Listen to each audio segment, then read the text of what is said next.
اعوذ باللہ من الشیطان الرجیم بسم اللہ الرحمن الرحیم۔ محترم جناب، نہایت صد احترام سامعین کرام، نہایت ادب سے السلام علیکم ورحمۃ اللہ وبرکاتہ۔ سامعین کرام، صبح بخیر۔ آج کی حکایت ایک توبہ کے متعلق ہے جس کا عنوان ہے سچی توبہ۔ ایک روایت میں آتا ہے کہ حضرت عبداللہ بن مسعود رضی اللہ تعالیٰ عنہ آپ صلی اللہ علیہ وسلم کے پیارے صحابی کوفہ کے مضافات میں سے ایک گاؤں میں سے گزر رہے تھے کہ ان کے کانوں میں آواز پڑی گانا بجانے کی۔ ایک کمرے میں کچھ فاسق لوگ شراب نوشی میں مشغول اور ان میں سے ایک شخص بربط بجا رہا تھا اور بڑی سریلی آواز میں گانے بھی گا رہا تھا۔ آپ رضی اللہ تعالیٰ عنہ کے کانوں میں جب آواز پڑی، آپ رکے، آپ نے سنی، آپ کو آواز بڑی پسند آئی، بڑی دلکش اور سریلی آواز تھی۔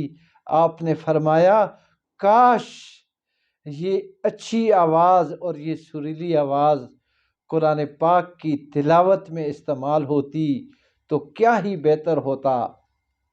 اور وہ جو بربط بجا رہا تھا اور سریلی آواز والا، اسے زادان کہا کرتے تھے، اسے زادان کہتے تھے۔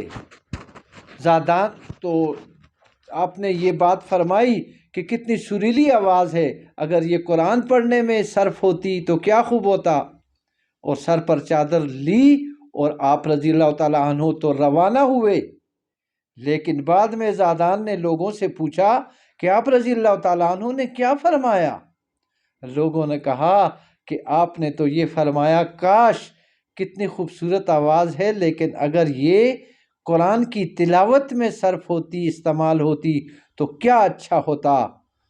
تو زادان کے دل پر اس صحابی کی بات کی تاثیر کچھ اس انداز میں ہوئی کہ آپ کھڑے ہو کر آپ نے پہلے تو اس بربط کو زمین پر دے مارا، اسے چور چور کر دیا اور فوراً کھڑے ہو کر جلدی روانہ ہوئے۔